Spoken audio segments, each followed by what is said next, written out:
So maybe the kindest thing we can do for the people we love who have died is to keep alive our peace and joy as much as we can.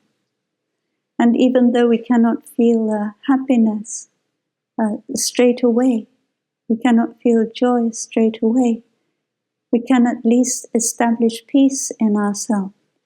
And once we have peace, a kind of happiness also comes along with that. In peace, there is a happiness, a deep happiness. And we have the practices of mindful breathing and mindful walking in order to help us to touch the peace that is always there, the seed of peace that is always there within ourselves. So whenever we have a ceremony for those who have passed away, we always remind people present in the ceremony that this is a time to develop our peace. And our peace is the peace of the people who have passed away. The peace of the children and the grandchildren is the peace of the grandparents who have passed away. Yesterday we were talking about signs. We said that perceptions are made up of us of our holding to a sign. And we can only perceive things and give them a name when we take hold of a sign. So if I call you a human being, that is because I've recognized certain signs that point to you being a human being. But it's not enough to call you a human being. I have to also see that a human being is made up of what is not a human being. And if I grasp to the sign, human being, then I am not able to see that you are made up of things that are not human being, like the animal species and the plant species, which are part of you. So the signs are helpful to us because they make our language possible, they make it possible for us to communicate, but they don't have an ultimate truth. Signs are not the ultimate truth. And there is another sign. A human being is a sign. There is a sign called lifespan. Lifespan means that something begins with birth and it ends with death. Lifespan is a sign. It's not the ultimate truth. And we are caught in the sign lifespan. We also suffer.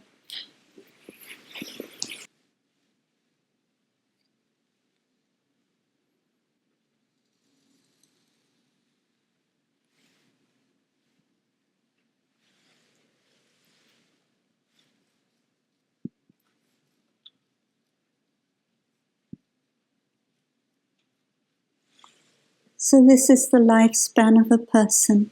It is the time between what we call birth and what we call death. But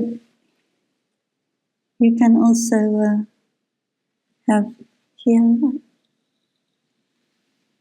And what about this part and this part?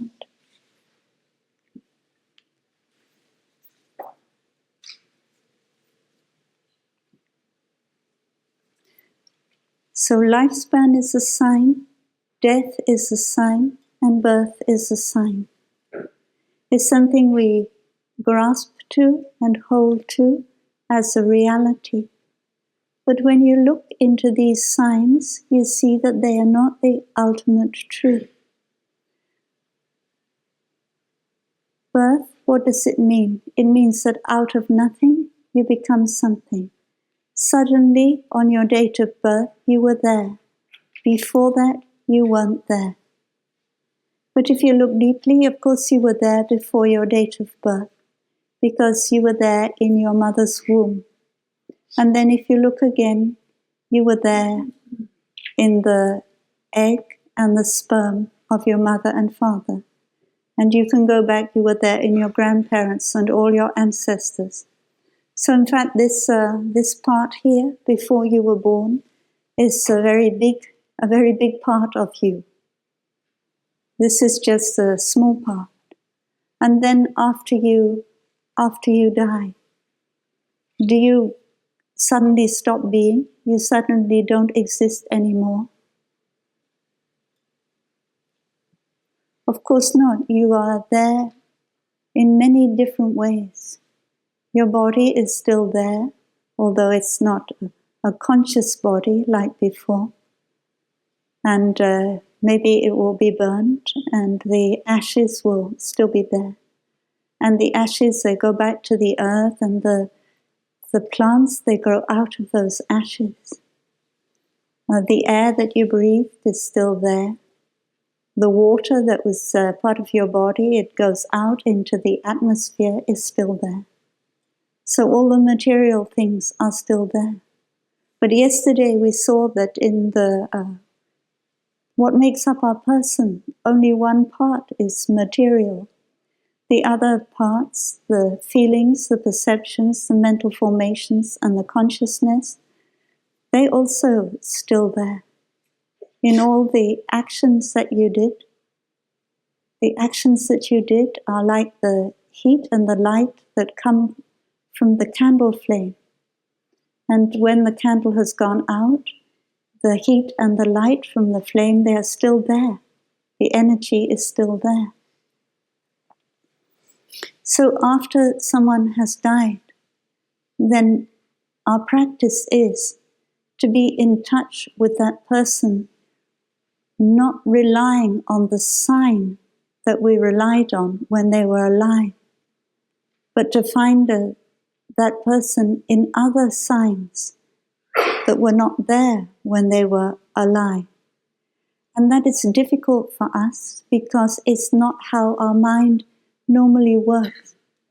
But with meditation and with mindfulness, it's possible to be in touch with the new signs of the person we loved who has died. And we do this by meditating on a cloud. You may be in love with a cloud that is in the sky. And one day the cloud will not be there. The cloud will have turned into rain.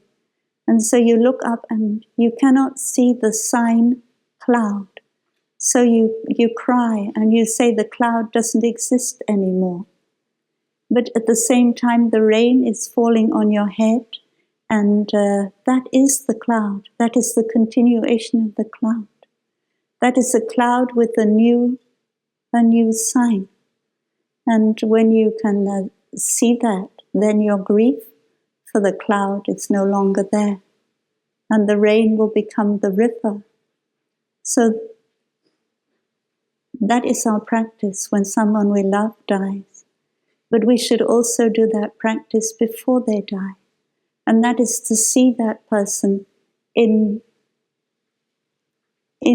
signs that we are not familiar with as recognizing that person in that sign. So if you look at someone who is alive, you see how you recognize that person through certain signs. You may even confuse that person with somebody who looks like them. It isn't them, because you are holding to certain signs to help you recognize that person. And when they die and the body disintegrates, you cannot hold to that sign anymore. It's not there for you to hold to. So you have to play the game of hide and seek, and you find another sign. So when I look at myself, I know that 50% of my chromosomes are my mother. So if I want to look at my sisters and my brothers, I also know that 50% of them are my mother. So I can see my mother in my brothers and my sisters and in myself. I can also see my mother in the actions that she has done, and the energy of those actions have gone out into the world.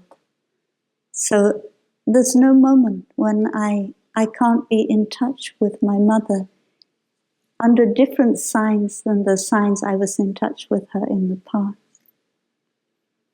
And sometimes after someone has died whom we love, we begin to get in touch with them more deeply than we did when they were alive.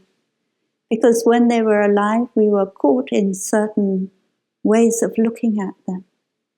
And that is sometimes a very big regret that we have when someone dies, that we did not really have the time to be able to look deeply into who that person was and appreciate who that person was.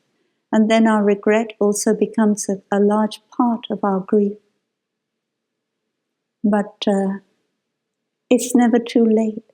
It's never too late to start to learn about the person you loved after they have died. You can learn more and more all the time.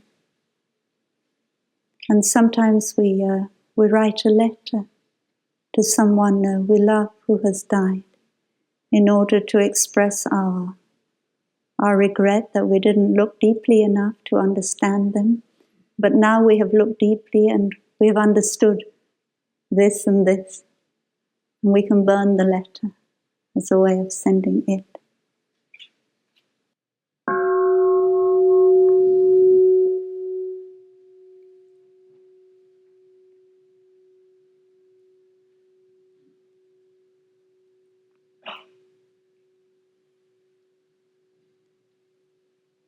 We can also use the signlessness while the person is still alive. So in Plum Village, whenever we have a marriage ceremony in the past, Thai has always asked the newly married people to sit down and ask each other questions. And they have to ask each other, darling, where do you come from?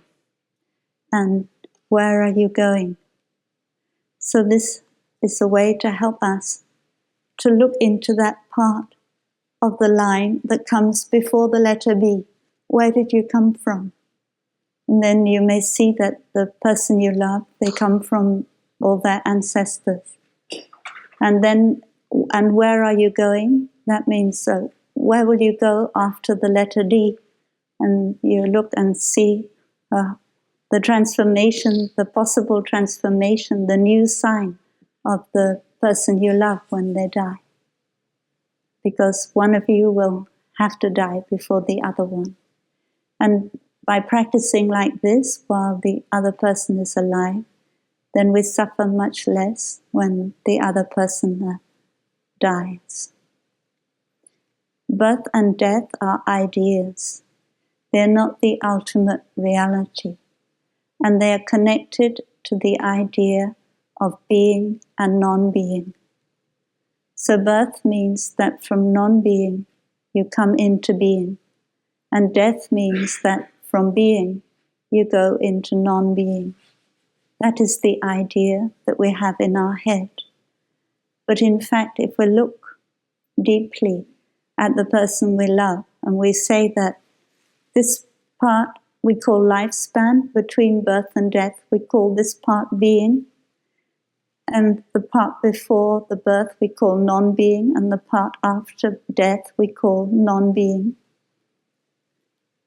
And when we look deeply at somebody who we say is being, we have to ask ourselves, what do we really mean by that person being? That person is now. And then we have to look and what do we mean by saying that person is not?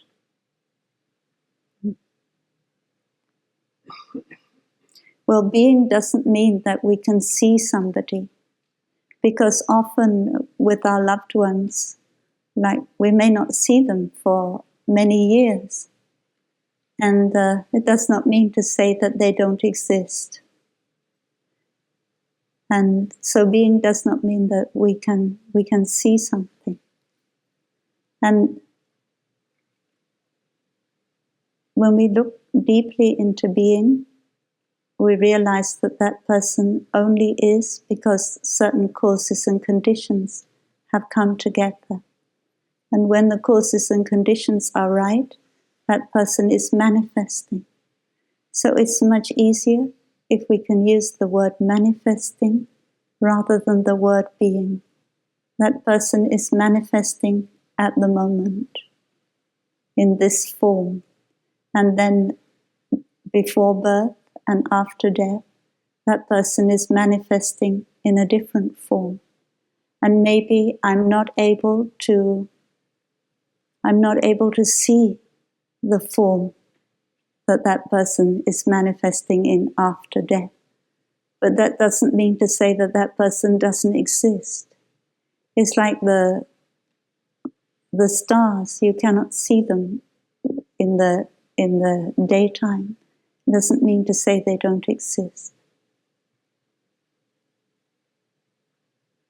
So the practice to be in touch with the person you have lost is a deep practice, because it helps us to go beyond concepts of birth and death and being and non-being. And it helps us to realize that these are only ideas in our mind. They are only signs. They are not the ultimate reality. And things like before and after, beginning and end, they are also concepts, they are also ideas. And in Buddhism, we have the teaching of interdependence, interbeing. When we look in the present moment and we see that this flower is because of the earth that's supporting it, because of the air, because of the water, because of the light, because of the warmth, because of the person who planted the seed and the person who watered it. We see that this plant is manifesting because of all of these causes and conditions. And if we remove one of those causes and conditions, the plant can't manifest. So we are no different from flowers. We manifest because of causes and conditions, and we remove the cause and condition, and we cannot manifest in that form anymore. But of course, when the flower dies, it will become part of the compost, and it will manifest in a new form as compost, and then the compost go back to the earth, and the new flower will grow out of it.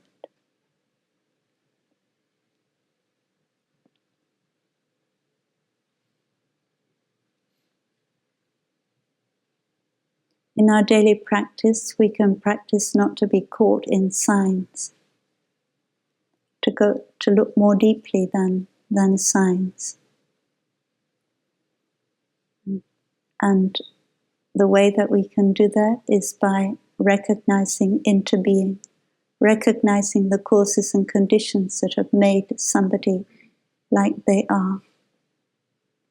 If we feel uncomfortable with somebody, then we need to look in the causes and conditions that have made that person like they are, in order to be able to understand.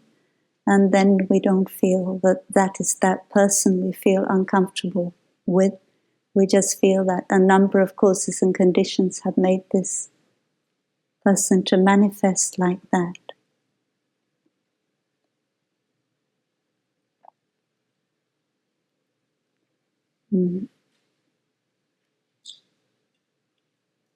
So I want also to look at the other parts of the tangerine, the mental formations and the consciousness. And the mental formations are what is happening in our conscious mind that we are aware of. So a mental formation is like a flower, like a plant that manifests from a seed. And all the mental formations, they have a seed. And the seed is in the store consciousness, which is not a conscious mind, it's our subconscious or our unconscious mind. And in the store are all the seeds of our happiness, our compassion, and also the seed of our anger, our violence, are in the store.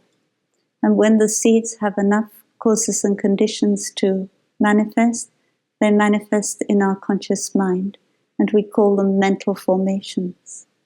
So a mental formation can be our happiness, it can be our sadness, our suffering, our joy, our anger, our jealousy, our compassion, our love. All those things are mental formations. And when the causes and conditions are right, the mental formation arises. And so, practicing mindfulness, we are aware of a mental formation when it arises. And we don't have to discriminate against or on behalf of a mental formation. We can just acknowledge that anger is there or that compassion is there in us. And there are certain mental formations that are antidotes to each other. You cannot have anger and compassion at the same time. So once you are able to feel compassion, you can't feel anger anymore. So when you feel angry, the thing is you want to feel compassion, but you can't feel compassion straight away. So first of all, you have to come back to yourself. You have to feel peace within yourself. And then with looking deeply, you can begin to develop compassion for yourself. Because you, as the angry person, you are the one who is suffering most, and you can feel compassion for yourself. And when you have felt compassion for yourself, you can then begin to feel compassion for the other person.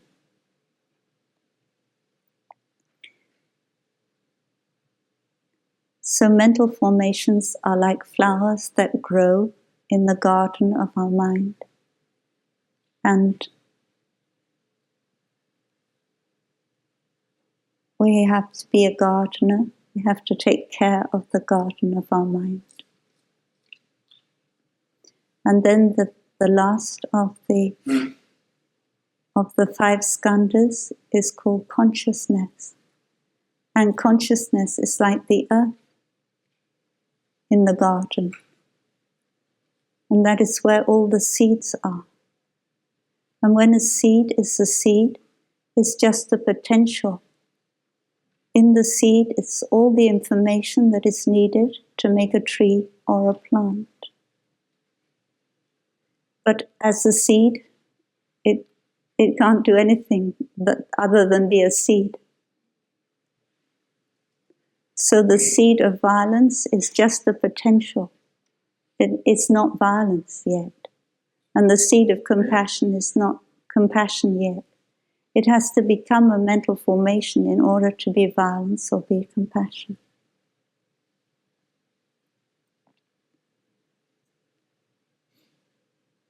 And once the seed begins to sprout, begins to have the right conditions to sprout, then it is already become compassion or violence. In store consciousness, it's more like just energy. So we have all the energy of all the mental formations, and we can do what the gardener wants to do. He can do that.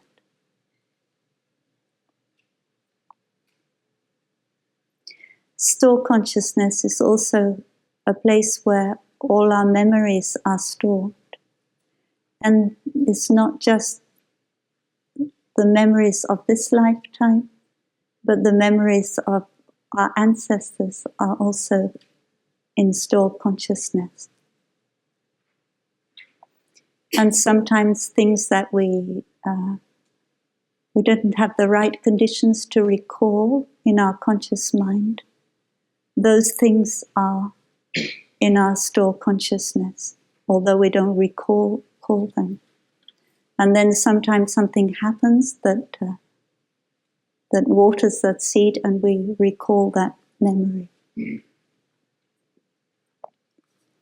So some of our memories, they can be very nourishing for us. They can bring more happiness into our conscious mind. And some of our memories, they cause us to suffer.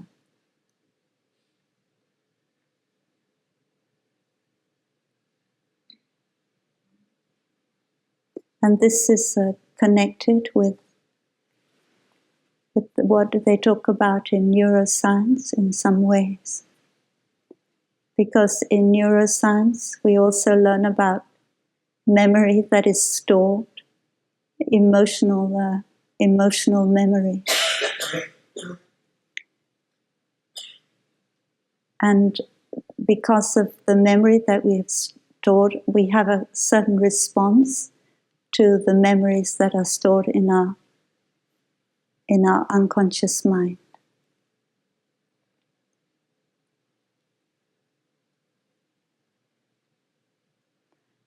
And somehow on a subconscious level, we have an energy that is an energy that makes us want to preserve ourselves.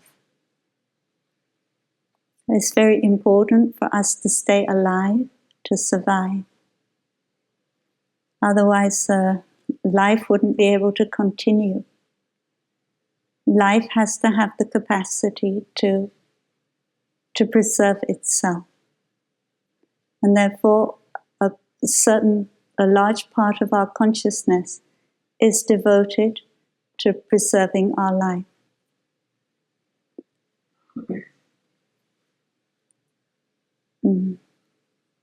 And that part of our consciousness also has the capacity to distort reality in its attempt to preserve our life. It's a little bit blind. It is blind. A blind attempt to preserve life. Obviously, it has to be a little bit blind because it cannot use all the areas of the neocortex because it's too slow.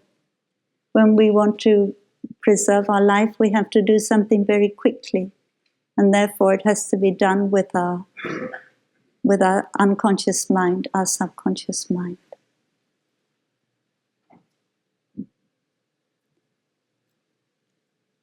So the part of our consciousness which wants to preserve our life, it has to get information from somewhere.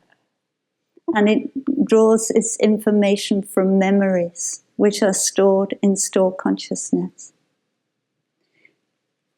And much of our thinking during the day is designed to preserve that self that we think we are. We think we are a separate self, and we want to preserve that separate self we believe we are. So the thinking that goes on, goes round in circles and goes on most of the daytime, the non-stop thinking, its function is to preserve our idea of who we are.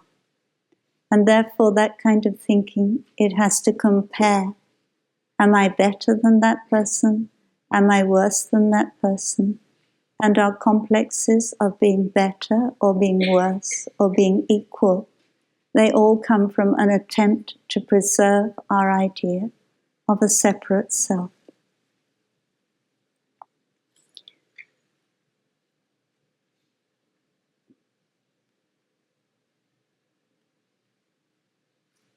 Of course, in reality, we are not a separate self. We inter-are. You can say that you have a self, but your self is made up of everything that is not yourself. You are made up of your mother, your father, your ancestors, your education, your friends, the food you eat. Just like the flower is made up of so many causes and conditions. you are the same. So the idea that you are a separate self and that separate self has to be preserved is just an idea. It's not the reality. And it stops us from seeing that we inter-are with each other.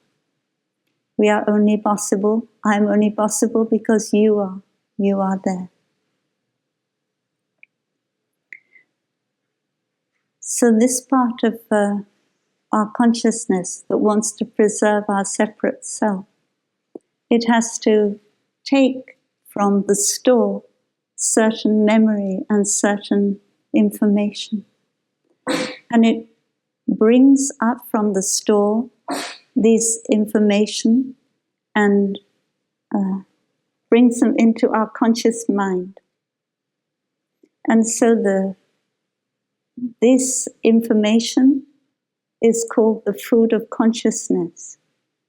When we learn about the 4 kinds of food, the 4th kind of food is called consciousness food. And that is the food that the thinking, the self-preserving thinking, it takes from the store consciousness and gives it to our conscious mind. And when the Buddha talked about that kind of thinking, he compared it with a wound, a stab wound. And the example the Buddha gave, talking about consciousness food, was that the king sends out orders to his soldiers to capture a criminal, and the criminal has to be brought back and stabbed 100 times. So the soldiers do as the king has ordered. They bring the criminal back. They stab him 100 times, and then they come and tell the king. And the king says, "How is it with that man?" And they say, "Well, we stabbed him 100 times, but he didn't die." And so the king said, "Take him out and stab him 100 times more in the middle of the day." Again, the soldiers do that. The man doesn't die. And then they say, "Take him out and stab him again in the evening, another 100 times." And then the Buddha turned to his disciples and he said, "Do you think that man suffered?" And the disciples said, "To be stabbed 100 times is terrible suffering. We cannot imagine what it must be like to be stabbed 300 times. And then the Buddha said, "Well, that is what the food of consciousness is like. Our thinking, it brings up things which are like a little wound. And we wound ourselves with our thinking many times during the day." Of course, our consciousness, it also has everything that is wonderful is present. And we are aware of that because of when we dream. When we dream, terrible things can happen to us. And when we dream, we can also be in paradise. So we know that the store consciousness, it has paradise. It also has all the hell realms. And we have to ask ourselves, do I have the power to choose the paradise or to choose the hell realms? And with the practice of mindfulness, we have that power, that we can take ourselves to the realm that we want to go to. We can cultivate the seeds that we find that are beneficial for our life. Just as the human species, we know that we need to have bread to survive. We need rice. And so we can cultivate a lot of wheat, we can cultivate rice. And in order to do that, we have to cultivate less brambles and things that we don't need. So the same is true when we cultivate our mind. We can cultivate the things that we need more. And sometimes it's as if you are sitting in front of the television and you're watching a program you really don't want to watch because you feel that program is not nourishing you. And so it's very easy. You can pick up the remote control and you can press another button. With any luck, you can find a program which is worth watching. But it may be that there are no programs worth watching.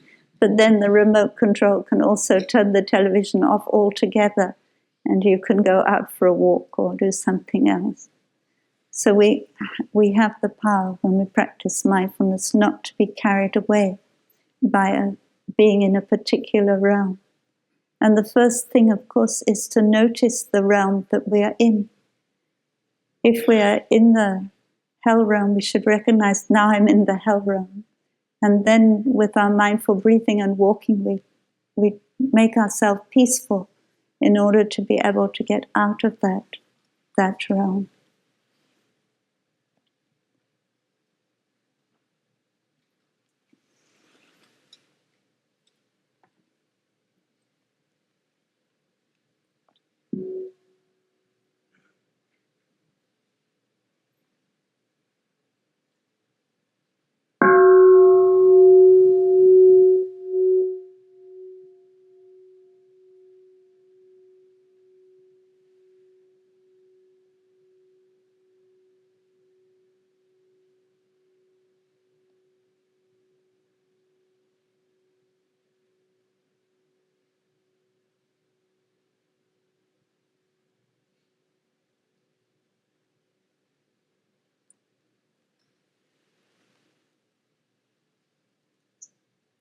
Sometimes we get into a difficult situation together.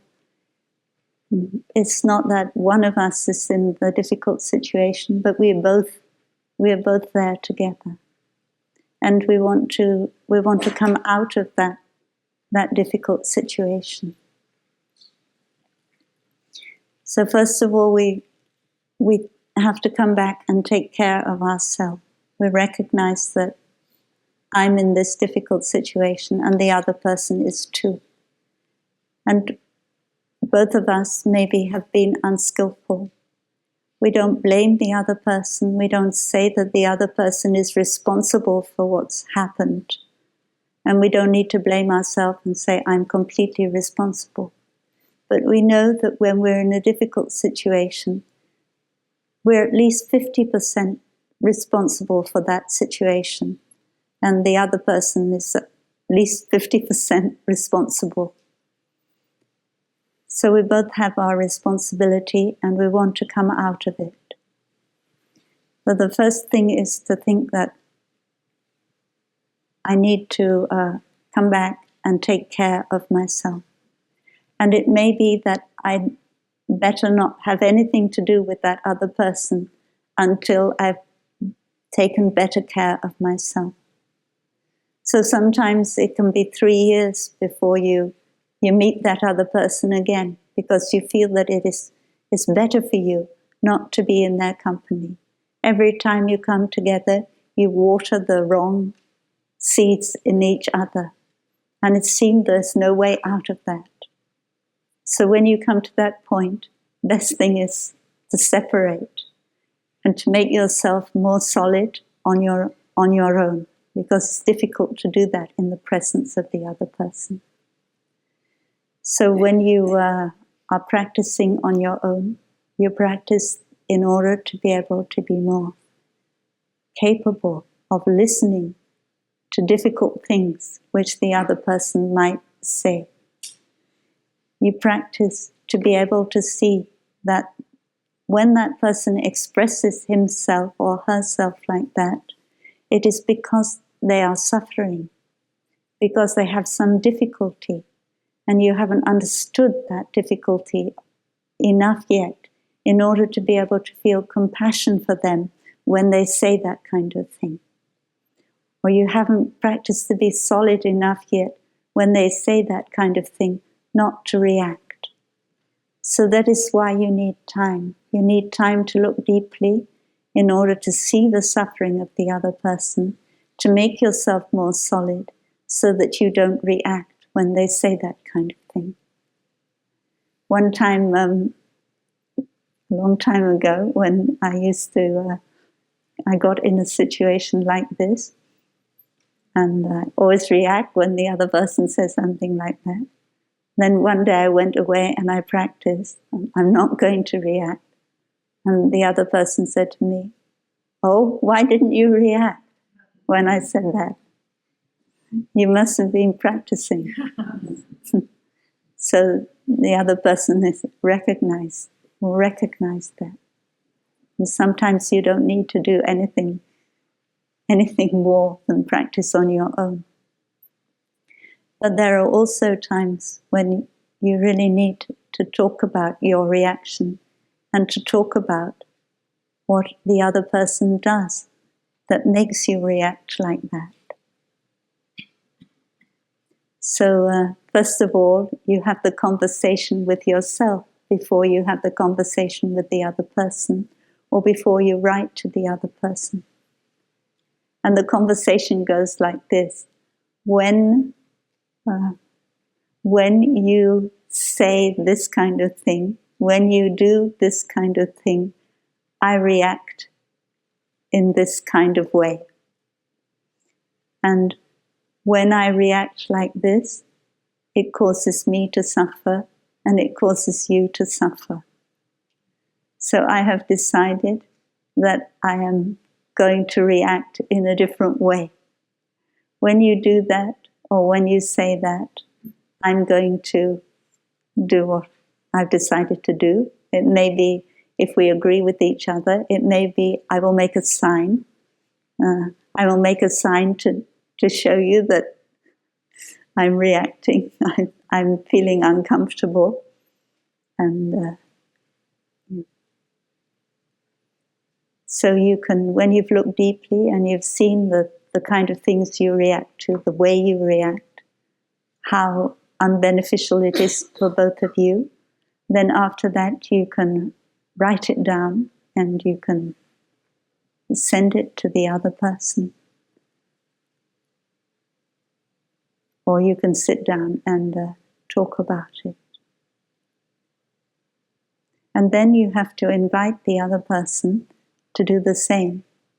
The other person has to tell you what you do that makes them react and how they react and what they want to do instead of reacting.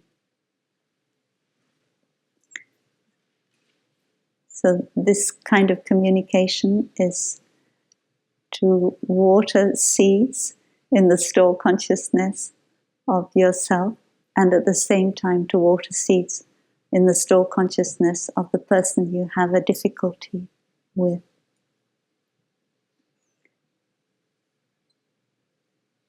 In our Sangha, in our group that comes together, and in our family, one thing that can help to keep the communication going is our ability to express our gratitude to the other members of our Sangha. And I think that every 2 months in the Sangha is very good to have a session where all Sangha members can sit together and they can express their appreciation for each other. And when we know that we're going to have a session like that, it means we can prepare ourselves beforehand to look deeply at each member of our Sangha, to see what it is that we appreciate about each person. And when we have a chance to see the things that we appreciate in each other, then it stops us putting so much emphasis on the things that we don't appreciate in each other. So we don't have a perception that is completely negative about another person.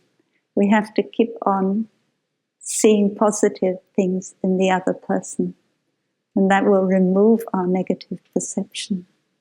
This is the teaching that the Shariputra gives in the Discourse on the 5 Ways of Putting an End to Anger.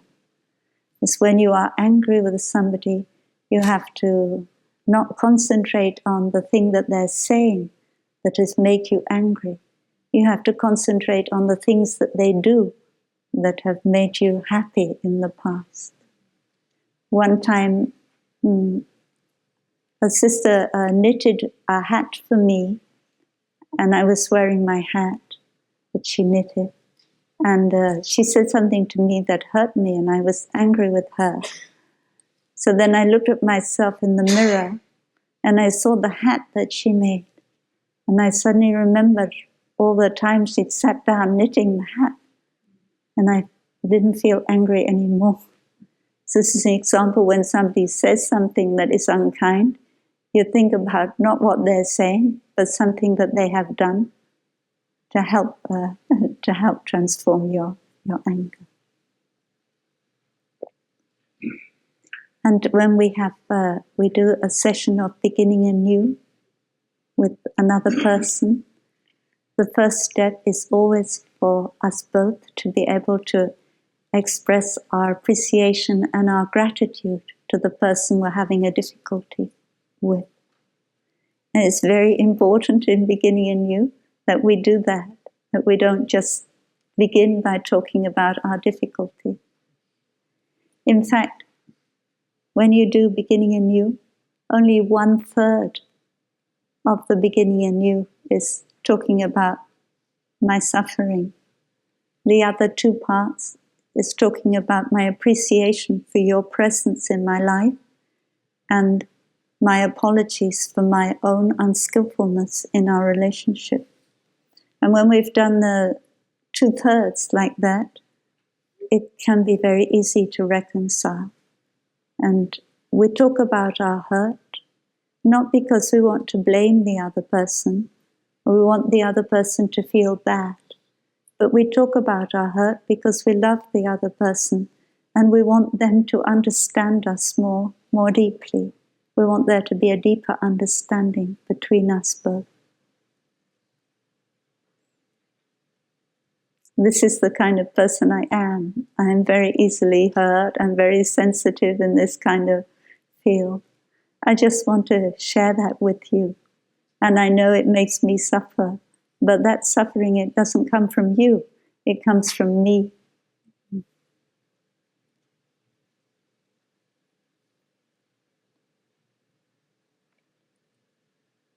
I think that as long as we have the desire to make the other person feel bad, or to punish the other person, or to blame the other person, then it's not possible to do beginning anew. We have to transform that by looking deeply at what we appreciate and by seeing our own unskillfulness, our own difficulty. So sometimes when we do beginning anew, then the expressing our appreciation for the other person, expressing our own unskillfulness, we've already begun anew. We don't need to express our hurt anymore. And if we do express our hurt, it's only out of love for the other person and out of compassion for ourselves. While we are speaking, as long as the compassion is, we feel compassion, we feel love, our speech will be very helpful. As soon as we begin to feel judgment, we begin to feel hurt, then it's like it puts up a barrier between us and the other person. And at that point we have to ask permission. Please let's not continue our conversation. We'll continue another day when I feel more solid.